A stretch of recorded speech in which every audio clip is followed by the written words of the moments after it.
Il y a certains combats dans la vie qui nous semblent parfois insurmontables. Peut-être que tu as déjà vécu des situations où tu avais la nette impression que tu n'allais pas t'en sortir. Aujourd'hui, on va parler de bataille, de combats, et je vais te montrer qu'il y a des combats qui finalement sont des combats de Dieu. Et en fait, tu n'as pas le choix que de lui faire confiance. Il y a plein de situations qui nous dépassent et il faut comprendre qu'elles ne dépassent pas Dieu.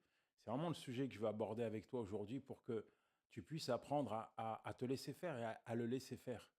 Et je me souviens d'une personne qui était atteinte d'une leucémie.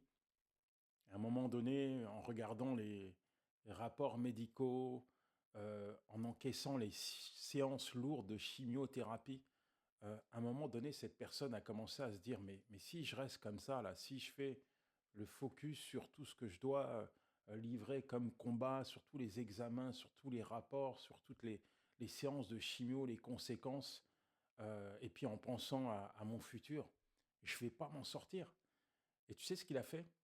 Ben, il a décidé de faire confiance à Dieu parce que, à ses yeux, cette bataille, elle était trop lourde. Et il avait raison parce que Dieu nous encourage à ça, il avait raison parce que dans la Bible, il y a plein de promesses qui nous confortent dans l'idée que Dieu combattra pour nous. Et à partir du moment où il s'est mis dans cette position et qu'il a décidé de se laisser faire et de laisser Dieu prendre le contrôle de cette situation, il a expérimenté quelque chose qui n'était pas humain dans sa vie. Il a ressenti une paix, ressenti une force qui lui a permis de livrer bataille et de sortir de ce combat. Aujourd'hui, c'est valable peut-être pour toi. Tu as une réalité qui est sous les yeux. Ouais, il y a un combat. Tu peux pas l'ignorer. Il est là. Même si tu n'as pas envie qu'il soit là, même s'il n'est pas agréable, même si tu aimerais être ailleurs, il va peut-être te poursuivre. C'est peut-être un combat qui est lié à ta santé, tu vois, ou à une situation professionnelle, financière, je sais pas, mais le combat, il est là. Tu peux aller sur la Lune, tu peux pas l'ignorer. En fait, tu peux pas le fuir parce que ce combat, c'est le tien. Et peut-être que en regardant ce combat, tu te dis, bah non, je vais pas m'en sortir. Bah non, j'ai pas la force, j'ai pas les ressources, j'ai pas tout ce qu'il faut en moi pour livrer cette bataille qui me semble trop lourde, trop douloureuse. J'ai essayé, mais j'y arrive pas. C'est des réflexions comme ça qui tapissent ta pensée. Alors moi, je vais t'amener à avoir une autre réflexion qui finalement se résume à une question. Pourquoi tu fais pas confiance à Dieu? Pourquoi tu laisses pas ce combat à Dieu? Pourquoi tu t'abandonnes pas entre ses mains? Il y a des combats que j'ai livrés et franchement, au début, je suis plein de feu, de zèle, plein de ressources et je me dis, je vais gagner. Mais au bout d'un moment, tu sais, parfois il y a des combats, c'est sur la durée qui t'use. Tu vois, un jour, 2 jours, un mois, 2 mois, 3 mois, 6 mois. Et là, hey, t'es humain, quoi. T'es juste un homme. T'es pas surhumain. Et à un moment donné, bah, plus tu es usé par la situation, plus tu te dis, bah, tu vois, la force que j'avais hier, elle est plus là, quoi, elle a disparu. Et là, il y a des vraies questions qu'il faut se poser. C'est qu'est-ce que je fais, quoi? Qu'est-ce que je fais? Qu'est-ce que je fais? Est-ce que la parole que je lis dans la Bible, elle est pour moi, elle est vraie? Est-ce que je la serre dans mon cœur, je la mets en pratique? Ou est-ce que finalement, cette parole, elle effleure juste ma conscience, mais je la saisis pas, je la vis pas? Est-ce que je crois vraiment en ce que Dieu dit? Ou est-ce que c'est juste pour le plaisir de mes oreilles? Ben moi, ces questions, je me les suis posées et il n'y a qu'une vérité qui est ressortie. C'est que la parole de Dieu, bah, je vais la mettre en pratique. Je ne vais pas simplement me borner à l'écouter, je vais la mettre en pratique parce que si je ne mets pas en pratique la parole de Dieu, qu'est-ce qui fait la différence chez moi? Je veux dire, c'est pas la parole de Dieu qui un jour m'a convaincu que j'étais une nouvelle créature, que j'allais passer l'éternité avec Dieu. Cette même parole aujourd'hui doit me convaincre que quelles que soient les batailles, les luttes, les combats, Dieu m'assure la victoire, que Dieu marche avec moi. C'est ça la vérité. Donc j'ai mis en pratique la parole de Dieu et j'ai pu expérimenter euh, la promesse que renfermait cette parole. Alors il y a forcément une promesse que Dieu te donne, que Dieu a consignée dans sa parole pour toi, pour ce combat que tu livres actuellement. Et j'aurais plusieurs exemples à te donner. Je vais t'en donner deux rapidement dans la Bible. Le premier, c'est euh, dans l'Ancien Testament, 2 Chroniques, chapitre 20, à partir du verset 21, où il est question qu'il y a une coalition des ennemis d'Israël qui se dressent et qui vont en découdre avec le peuple de Dieu.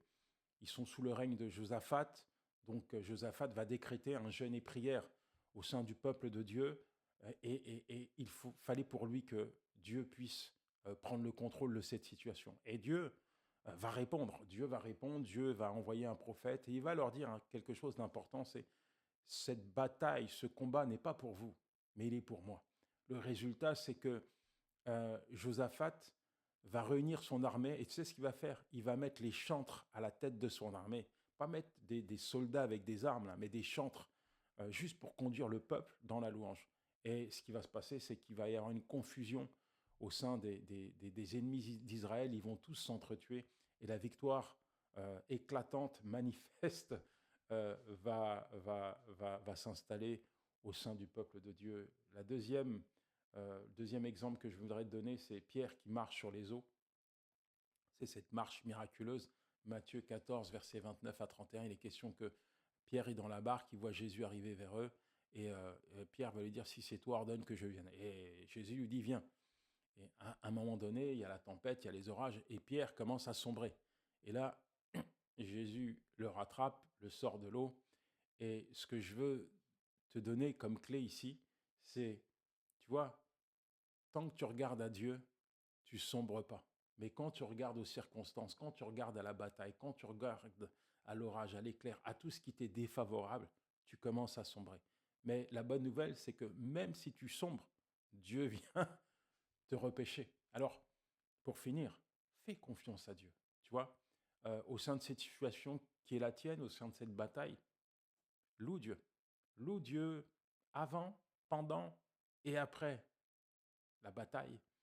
Et pendant cette bataille qui est la tienne, au lieu de faire le focus sur la situation qui est compliquée, fais le focus sur Dieu. Regarde à celui qui marche avec toi, parce que lui, finalement, tu sais, peu importe ce que tu vis, peu importe ce que tu traverses, peu importe la nature de l'engagement qui est le tien dans ce combat, sa parole, elle ne change pas. Hein. Sa parole pour toi ne change pas. Tu es né pour vaincre. En lui, tu es plus que vainqueur. Ça ne change pas. Dieu ne bouge pas parce que les circonstances autour de toi sont en train de changer. Dieu ne bouge pas, il reste stable. Sa parole est toujours la même pour toi. Alors, je vais te donner, et puis je vais prier bien sûr pour toi, quelques exercices pratiques. Premier exercice, c'est écris 3 batailles. Hein. Tu prends une feuille, un stylo, écris 3 batailles qui sont les tiennes actuellement. Ensuite, tu vas aller dans la Bible et tu vas trouver 3 promesses.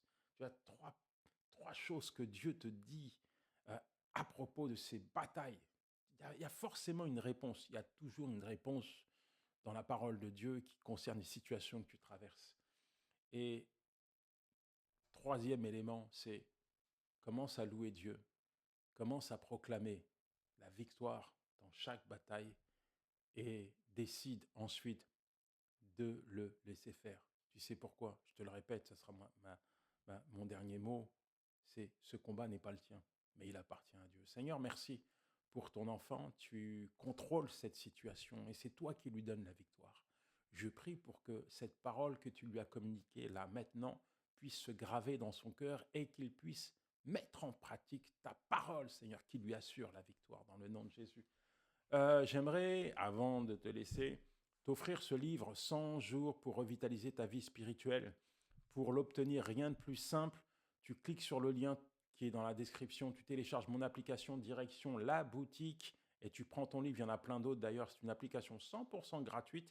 Et n'oublie pas de t'abonner si tu veux recevoir d'autres encouragements. Ciao.